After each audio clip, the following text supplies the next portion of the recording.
India के शहर आगरा में मुगल एम्पायर के आर्किटेक्ट्स का एक ऐसा शाहकार मौजूद है जिसको आज पूरी दुनिया ताजमहल के नाम से पहचानती है। 42 एकड़ पर फैला दूर से ही चमकता हुआ ये मकबरा जहाँ अपने अंदर खूबसूरती के बागीचे सजाए हुए हैं, वहीं इसके ऊपर गम और उदासी के कई बादल अभी तक मंडला रहे हैं। 2 साल पहले बनाई जाने वाली ये खूबसूरत बिल्डिंग जहाँ अपने दौर की सबसे बड़ी और सबसे शानदार बिल्डिंग हुआ करती थी, वहीं आज इसको दुनिया का 7वां अजूबा भी माना जाता है।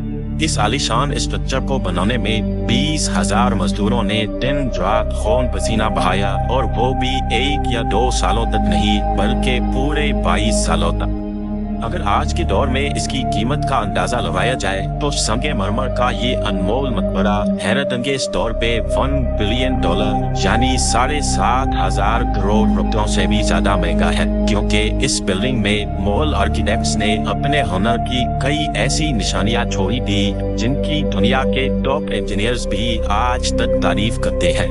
इस बिल्डिंग को ऐसे डिजाइन किया गया कि जब मेन गेट के पीछे से इसको देखा जाता है तो ये काफी बड़ी लगती है, लेकिन जैसे ही मेन गेट की तरफ बढ़ा जाता है तो ऑटोमेटिकली इसका साइज छोटा होता जाता है। दिमाग को चकरा देने वाली ये कोई पहली ट्रिक नहीं थी जो मुगल आर्किटेक्ट्स ने इस्तेमाल की हो। इसके गिर्द चारों मीनारों को बिल्कुल सीधा खड़ा नहीं किया गया, बल्कि ये मीनार बाहर की तरफ थोड़ा झुके हुए हैं, क्योंकि अगर इनको सीधा खड़ा किया जाता तो दूर से देखने पर ये अंदर की तरफ झुके हुए लगते, जैसा कि इन मस्जिदों में आप देख सकते हैं।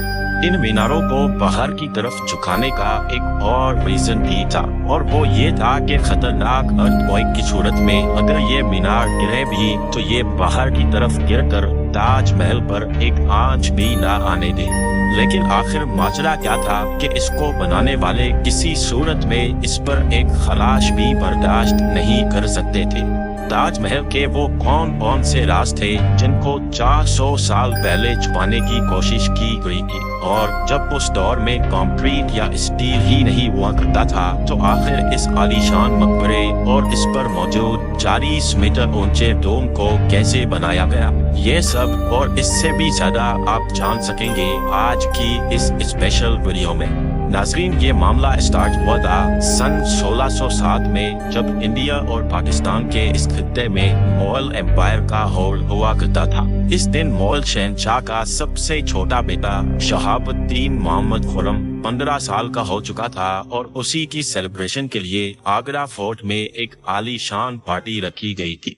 खुर्रम मुगल शहंशाह को सबसे ज्यादा अजीज था, इसी वजह से इसके हर जन्मदिन पर इसको हीरे जवाहरात और सोने से तोला जाता था, यानी जितना वजन शहजादे खुर्रम का होता था उतना ही खजाना इसके नाम कर दिया जाता था। लेकिन इस जन्मदिन पर कुछ और भी खास होने वाला था।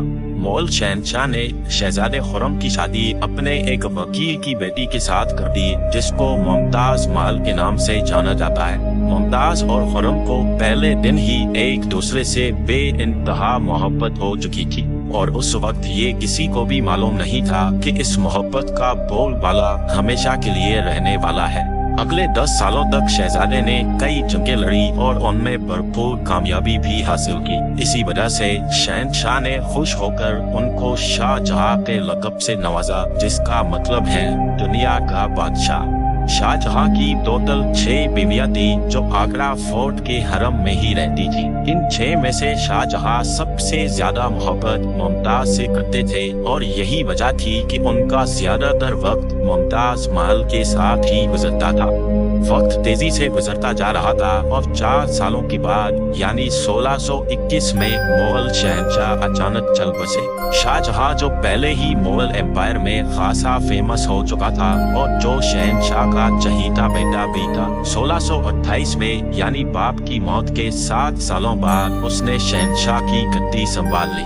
पूरी मौलिया सल्तनत अपने नए शहंशाह से बेहद खुश नजर आती थी। ये वो पीरियड था जब मुगल एम्पायर अपने पूरे उरूज पर थी, यानी पूरे इंडिया पाकिस्तान के साथ साथ अफगानिस्तान के भी कई हिस्सों में मौर्य सल्तनत का राज हुआ करता था। सारे फैसले शाहजहां खुद करता था, जबकि मुमताज महल पीछे रहकर शाहजहां को मशवरे दिया करती थी। लेकिन किसी को भी इस बात का इल्म नहीं था कि ये खुशियां अनकरीब मातम में बदलने वाली हैं। गद्दी संभाले अभी एक ही साल गुजरा था कि एक बार फिर से मुगल एम्पायर को दुश्मनों का सामना करना पड़ा। अगले 2 साल जंग चलती रही और शाहजहां को इस जंग में भी भरपूर कामयाबी नसीब हुई। लेकिन शाहजहां अभी इस कामयाबी का जश्न मनाते कि उनको एक अफसोसनाक खबर से आगाह किया गया। मुमताज महल, जो कि शाहजहां के 14वें बच्चे को जन्म दे रही थी, उसकी हालत बिगड़ गई और 17 जून सन 1631 को वो ना चाहते हुए भी इस दुनिया से चल बसी।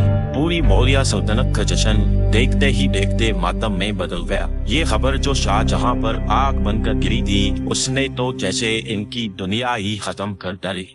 शाहजहां की सबसे पहली मोहब्बत और उनकी सबसे अजीज बीवी मुमताज महल इस दुनिया से रुखसत हो चुकी थी। कहा जाता है कि इस गम की परछाई ने शाहजहां को काले अंधेरों में धकेल दिया था।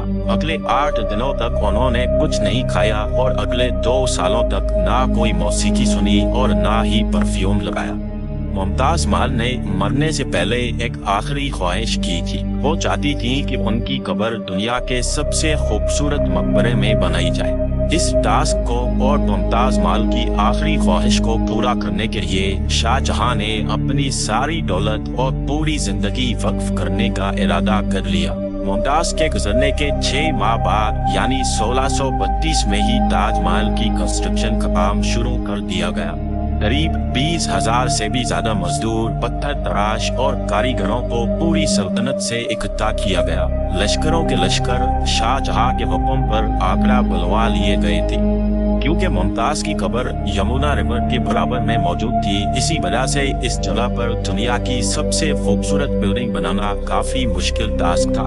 रिवर के किनारे जमीन काफी सॉफ्ट होती है और अगर यहाँ खुदाई का काम किया गया तो पानी का बहाव ताजमहल की फाउंडेशन को भी नुकसान पहुंचा सकता था। इस मसले से निपटने के लिए मुगल इंजीनियर्स ने यहाँ सबसे पहले जमीन के अंदर कई कुएं खुदवाना शुरू किए। मजदूर ये कुएं तब तक खोदते रहते जब तक खुश्क जमीन नजर न आ जाती थी। इन कुओं को पत्थरों और गारे से भरा गया और फिर उसके ऊपर पत्थरों के बड़े बड़े कॉलम्स खड़े किए गए। इस सारे काम को अंजाम देने के लिए मजदूरों के साथ साथ हाथियों की एक बहुत बड़ी फौज को भी इस्तेमाल किया गया। मुगल इंजीनियर्स की ये ट्रिक काम कर चुकी थी और अब एक ऐसी मजबूत फाउंडेशन तैयार थी जो नरम जमीन पर भी फौलाद बनकर खड़ी थी। फाउंडेशन के बाद अब बारी थी एक ऐसे बिल्डिंग डिजाइन की जो आज से पहले किसी ने भी ना देखा हो। एक ऐसा डिजाइन जो पिछले सारे रिकॉर्ड तोड़ डाले। ताजमहल के डिजाइन का आइडिया शाहजहां ने अपने बाप दादा के मकबरों से लिया था। बाप के मकबरे से मीनारों का आइडिया लिया गया, दादा के मकबरे से बिल्डिंग कोड का आइडिया लिया और अपने अंकल के मकबरे से डोम का आइडिया लिया था। और जब इन सबको कंबाइन किया गया तो एक शानदार और आलीशान डिजाइन उभर कर सामने आया। बिल्डिंग के स्ट्रक्चर को बनाने के लिए लाखों नहीं करोड़ों ईंटें मौके पर ही बेक की गई। ये सब इतना आसान नहीं था और इसमें लातादाद पैसे भी बहाए जा रहे थे। हर गुजरते दिन शाही खजाना तेजी से खाली होता जा रहा था, लेकिन शाहजहां को किसी चीज की परवाह नहीं थी। बस उनको ये काम हर कीमत पर कंप्लीट करना था। कहा जाता है कि ताजमहल की कंस्ट्रक्शन में इतने ज्यादा लोग लगाए गए थे कि इनकी वजह से आसपास के इलाकों में खाना पीना खत्म हो गया था। 20,000 मजदूरों और कारीगरों की डिमांड पूरी करने के लिए शाहजहां ने आसपास के तमाम इलाकों से अनाज आगरा मंगा लिया था। कई सालों की मेहनत के बाद बिल्डिंग का स्ट्रक्चर कंप्लीट हो चुका था और अब बारी थी इसको संगमरमर से सजाने की। ये संगमरमर आगरा से 400 किलोमीटर दूर राजस्थान से मंगाया जाना था, क्योंकि यहाँ का मकराना मार्बल आज तक दुनिया का फाइनेस्ट मार्बल माना जाता है। शाहजहां ने ताजमहल के लिए पूरा मकराना मार्बल रिजर्व कर लिया था, यानी जब तक ताजमहल की डिमांड पूरी नहीं हो पाएगी तब तक किसी को भी ये मार्बल खरीदने की इजाजत नहीं थी। 1000 हाथियों की मदद से हजारों टन वजनी मार्बल राजस्थान से आगरा मंगाया गया। ताज महल का ये खूबसूरत डोम इतना बड़ा है कि इसका अंदाजा सिर्फ आंखों से देखकर ही लगाया जा सकता है। आजकल इस तरह के डोम बड़ी आसानी से स्टील स्ट्रक्चर पर बनाए जा सकते हैं, लेकिन 400 साल पहले 40 मीटर ऊंचे डोम को बनाने में उनके पास सिर्फ पत्थरों का ही सहारा था। इस डोम को बनाने में मुगल इंजीनियर्स ने जो स्ट्रेस कैलकुलेशन की थी, उसकी आज के इंजीनियर्स भी बहुत तारीफ करते हैं। ताजमहल की फिनिशिंग के लिए इसको पीटरा डोरा या परचिनकारी से डेकोरेट किया जाना था। पीटरा डोरा एक ऐसी कलाकारी को कहा जाता है जिसमें कीमती पत्थर को मार्बल के अंदर तराश कर लगाया जाता है। मार्बल को बड़ी महारत और बारीकी से कीमती पत्थर की शेप के हिसाब से तराशा जाता है और फिर उसमें पत्थर को ग्लो के जरिए चिपकाया जाता है। ताजमहल पर इस्तेमाल होने वाली ग्लो कोई आम ग्लो नहीं थी। काफी रिसर्च और लेबोरेटरी टेस्ट के बाद मालूम पड़ा कि ये ग्लो शीरा, लेमन जूस और संगमरमर पाउडर को मिलाकर बनाई जाती थी।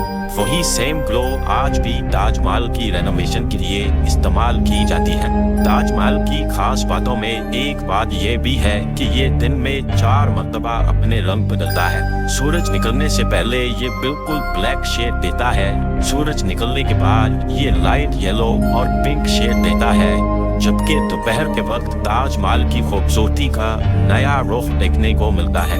नीले आसमान पर जैसे मोती चमक रहा हो और सनसेट के वक्त ये पूरी बिल्डिंग गोल्डन कलर की दिखाई देती है। पूरे 22 सालों के बाद सन 1654 में ताजमहल की कंस्ट्रक्शन का काम मुकम्मल कर लिया गया। शाहजहां अपनी बेगम की याद में दुनिया का सबसे खूबसूरत मकबरा बनाने में कामयाब हो चुका था। शाहजहां ने इस आलीशान इमारत का नाम अपनी पसंदीदा बीवी की याद में ही रखा। मुमताज महल से इसका नाम ताज महल रख दिया गया। हर साल शाहजहां मुमताज की बरसी पर यमुना रिवर के जरिए ताजमहल पर जाया करते थे। ये ताजमहल की ऐसी एंट्रेंस थी जिसको सिर्फ शाही खानदान के लिए ही बनाया गया था। इस एंट्रेंस की दीवारों पर दिलकश नक्काशी का काम किया गया था, जो शायद सिर्फ शाही आंखों के देखने के लिए ही किया गया था। शाहजहां का ये महंगा तरीन प्रोजेक्ट कंप्लीट तो हो चुका था, लेकिन इसने मौलिया सल्तनत को तबाही के किनारे पर ला खड़ा किया। 4 सालों के बाद यानी 1658 में शाहजहां और मुमताज के अपने ही बेटे ने शाही तख्त उलट दिया और खुद मुगल एम्पायर का शहंशाह बन गया। शाहजहां जो पिछले 30 सालों से इस तख्त पर राज कर रहे थे, उसको कैदी बनाकर आगरा फोर्ट में ही बंद कर दिया गया। सिर्फ एक फैसिलिटी ऐसी थी जो शाहजहां को दी गई, और वो ये थी कि जिस कमरे में उसको बंद किया गया था, उसकी खिड़की से वो ताजमहल को देख सकते थे। 8 साल कैद में रहने के बाद 74 इयर्स की एज में शाहजहां भी इस दुनिया को अलविदा कर गए। शाहजहां का अब मुमताज से दोबारा मिलने का वक्त आ चुका था और उनको ताजमहल में ही दफन कर दिया।